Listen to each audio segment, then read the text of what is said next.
India में smuggling करके पैसे कैसे कमाते हैं स्मगलर्स और इम्पोर्ट ड्यूटी बढ़ने के बाद कौन सी अपॉर्चुनिटीज़ बढ़ गई हैं, आइए समझते हैं।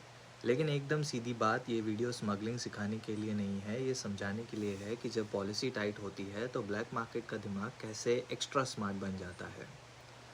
अभी मोदी जी ने पब्लिक से अपील की है कि गोल्ड कम खरीदो, फॉरेन ट्रेवल अवॉइड करो, पेट्रोल डीजल बचाओ क्योंकि इंडिया का फॉरेन करेंसी बाहर जा रहा है। एक रिपोर्ट के मुताबिक मोदी जी ने लोगों से गोल्ड बाइंग अवॉइड करने और non essential foreign travel postpone करने की अपील की ताकि फॉरेक्स बचे।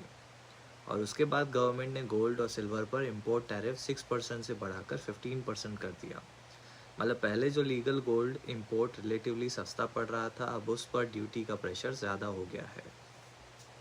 अब यहीं से शुरू होता है इंडिया का सबसे पुराना unofficial MBA course, smuggling management 101। सरकार बोलती है गोल्ड मत खरीदो, फॉरेक्स बचाओ। आम आदमी बोलता है शादी घर में है, गोल्ड तो लेना पड़ेगा। ज्वेलर बोलता है डिमांड स्लो है, कस्टमर ऑलरेडी प्राइस सुन के शॉक में है। स्मगलर बोलता है thank you government, margin improve हो गया।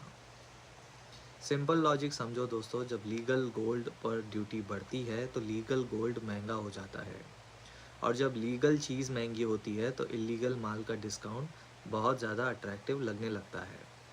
स्मगलर का काम होता है ड्यूटी बचाकर माल मार्केट में लीगल प्राइस से थोड़ा सस्ता बेचना। कस्टमर को लगता है डिस्काउंट मिल गया, ज्वेलर को लगता है मार्जिन बच गया, और स्मगलर को लगता है देश का असली स्टार्टअप इकोसिस्टम तो हम ही हैं।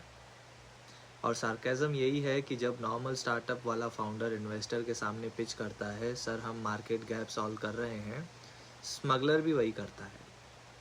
बस उसका पिच डेक थोड़ा डिफरेंट होता है। सर गवर्नमेंट ने ड्यूटी बढ़ा दी, डिमांड अभी भी है, लीगल सप्लाई कॉस्टली है और हम गैप फिल करेंगे। लेकिन यहाँ प्रॉब्लम ये है कि सिर्फ पैसा इकोनॉमी के सिस्टम में क्लीन तरीके से नहीं आता। गवर्नमेंट को टैक्स नहीं मिलता, लीगल इंपोर्टर सफ़र करता है, हॉनेस्ट ज्वेलर प्रेशर में आता है और ब्लैक मनी का साइकिल बहुत ज़्यादा स्ट्रांग हो जाता है। और ज्वेलर्स की सिचुएशन भी फ़नी नहीं है, कॉम्प्लिकेटेड है। लीगल ज्वेलर बुलियन ट्रेडर या बैंक अप्रूव चैनल से गोल्ड लेता है, उस गोल्ड का बिल होता है, GST होता है, मेकिंग चार्ज होता है, वेस्टेज कैलकुलेशन होता है, हॉल मार्किंग होती है, शोरूम रेंट होता है, स्टाफ सैलरी होती है, फिर कस्टमर आता है और बोलता है भाई दुबई में तो सस्ता मिल रहा है।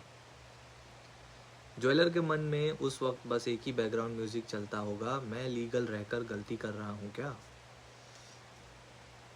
अब स्मगलर का मॉडल सिंपल है, ड्यूटी बचाओ, थोड़ा डिस्काउंट दो, बाकी मार्जिन पॉकेट में रखो। अगर लीगल मार्केट में ड्यूटी की वजह से गोल्ड महंगा हो गया तो इलीगल गोल्ड का स्प्रेड बढ़ जाता है, यानी अपॉर्चुनिटी इलीगल साइड पर बहुत ज़्यादा विजिबल हो जाती है। और इसीलिए जब ड्यूटी हाई होती है इन्फोर्समेंट भी टाइट करनी पड़ती है। DRI और customs already gold smuggling cases पकड़ते रहते हैं। जनवरी 26 में DRI ने एक transact border gold smuggling syndicate बस किया था जिसमें 29.2 kg गोल्ड, अप्रॉक्सीमेटली 40 करोड़ की वैल्यू और 2.9 करोड़ कैश सीज किया था।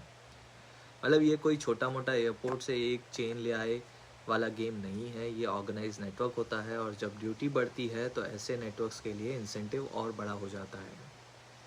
अब मोदी जी का पॉइंट इकोनॉमिकली गलत नहीं है। इंडिया गोल्ड बाहर से खरीदता है, पेमेंट डॉलर्स में होती है, डॉलर बाहर जाता है। जब ऑयल प्राइसेस ऑलरेडी प्रेशर में हो, रुपी प्रेशर में हो, फॉरेक्स रिजर्व पर लोड हो, तब गवर्नमेंट नेचुरली बोलेगी भाई गोल्ड और फॉरेन ट्रैवल थोड़ा सा कंट्रोल करो। लेकिन पब्लिक का सवाल भी जेन्युइन है। सर आप बोल रहे हो गोल्ड मत खरीदो, पर इंडिया में शादी, फेस्टिवल, डाउरी, सोशल स्टेटस ये सब गोल्ड से जुड़ा हुआ है। आप स्पीच से डिमांड का कल्चर कैसे चेंज करोगे। और यहीं पर असली कॉन्ट्राडिक्शन आता है, डिमांड कल्चर से आती है, सप्लाई मार्केट से आती है और स्मगलिंग गैप से। अगर गोल्ड का लीगल प्राइस और इलीगल प्राइस का डिफरेंस ज़्यादा हो गया तो कुछ लोग रिस्क लेने को रेडी हो जाते हैं। स्मगलर के लिए इंपोर्ट ड्यूटी बढ़ना एक तरह का प्राइस गैप अपॉर्चुनिटी बन जाता है। जितना टैक्स ज़्यादा उतना इलीगल डिस्काउंट का स्कोप ज़्यादा, और जितना डिस्काउंट का स्कोप ज़्यादा उतना ही ग्रे मार्केट का टेम्पटेशन ज़्यादा। इसीलिए ये टॉपिक सिर्फ गोल्ड का नहीं, ये इंडिया की पॉलिसी का क्लासिक प्रॉब्लम है। सरकार डिमांड कम करना चाहती है, पब्लिक हैबिट चेंज नहीं करती, लीगल बिजनेस कॉस्ट झेलता है और इलीगल बिजनेस बीच में अपॉर्चुनिटी देख लेता है। और सबसे जोक बड़ा यही है कि जब गवर्नमेंट ड्यूटी बढ़ाती है तो वो बोलती है इंपोर्ट्स कंट्रोल होंगे, स्मगलर बोलता है बिल्कुल सर लीगल इंपोर्ट कंट्रोल होंगे, बाकी हम देख लेंगे। अब इसका मतलब ये नहीं कि स्मगलिंग सक्सेसफुल बिजनेस है, रिस्क बहुत हाई है, पकड़े गए तो गोल्ड गया, पैसा गया, रेपुटेशन गई, जेल अलग। कस्टम्स एक्ट के अंडर सीरियस एक्शन हो सकता है, लेकिन ब्लैक मार्केट कभी सिर्फ मोरालिटी से नहीं रुकता। ब्लैक मार्केट तब रुकता है जब लीगल और इलीगल के बीच का प्रॉफिट गैप कम हो, इन्फोर्समेंट स्ट्रांग हो और कंज्यूमर को बिल के साथ बाइंग का वैल्यू समझ आए। अब कॉमन मैन के लिए लेसन क्या है इस पूरे वीडियो से कि अगर आप गोल्ड खरीद रहे हो तो बिल के साथ खरीदो, हॉलमार्क चेक करो, मेकिंग चार्जेस कंपेयर करो, बायबैक पॉलिसी को समझो, क्योंकि ब्लैक मार्केट गोल्ड आज सस्ता लग सकता है लेकिन कल प्योरिटी, रीसेल, सीजर या लीगल प्रूफ के टाइम महंगा पड़ सकता है। ज्वेलर्स के लिए लेसन यही है दोस्तों कि कस्टमर को सिर्फ प्राइस मत बताओ, ट्रस्ट सेल करो, bill, purity, hallmark, exchange value, after sales, ये सब एक्सप्लेन करो, क्योंकि लीगल सेलर सिर्फ डिस्काउंट दे सकता है, गारंटी नहीं। Illegal seller. और गवर्नमेंट के लिए लेसन सिंपल है, अगर आप गोल्ड डिमांड कम करना चाहते हो तो सिर्फ ड्यूटी बढ़ाने से काम नहीं चलेगा, ऑल्टरनेटिव, स्टेबल पॉलिसी और कल्चरल चेंज का रीज़न देना पड़ेगा, वरना इंडिया में गोल्ड इमोशनल एसेट है। लोग एफडी तोड़ देंगे, लोन ले लेंगे, लेकिन शादी में गोल्ड का डब्बा खाली नहीं रखेंगे। तो फाइनल बात यह है, मोदी जी ने गोल्ड वार्निंग दी फॉरेक्स बचाने के लिए, गवर्नमेंट ने ड्यूटी बढ़ा दी इंपोर्ट्स कंट्रोल करने के लिए, लेकिन स्मगलर्स ने कैलकुलेटर निकाला है और बोला है सर अपॉर्चुनिटी बढ़ गई है। यही इंडिया का इकोनॉमिक ड्रामा है, पॉलिसी दिल्ली में बनती है, डिमांड मोहल्ला में चलती है और प्रॉफिट का शॉर्टकट बॉर्डर और एयरपोर्ट पर ढूंढा जाता है। क्वेश्चन ये नहीं कि स्मगलर्स पैसे कैसे कमाते हैं, क्वेश्चन ये है कि हम सिस्टम ऐसा क्यों बनाते हैं जहां लीगल आदमी महंगा और इलीगल आदमी स्मार्ट लगने लगता है। अगर आपको सिंपल ऐसे ही इन्फॉर्मेटिव वीडियोस देखने में मज़ा आता है तो प्लीज़ इस चैनल को सब्सक्राइब करें। आने वाले ऐसे ही इन्फॉर्मेटिव वीडियोस के लिए नोटिफिकेशन बेल को ऑन कर दें।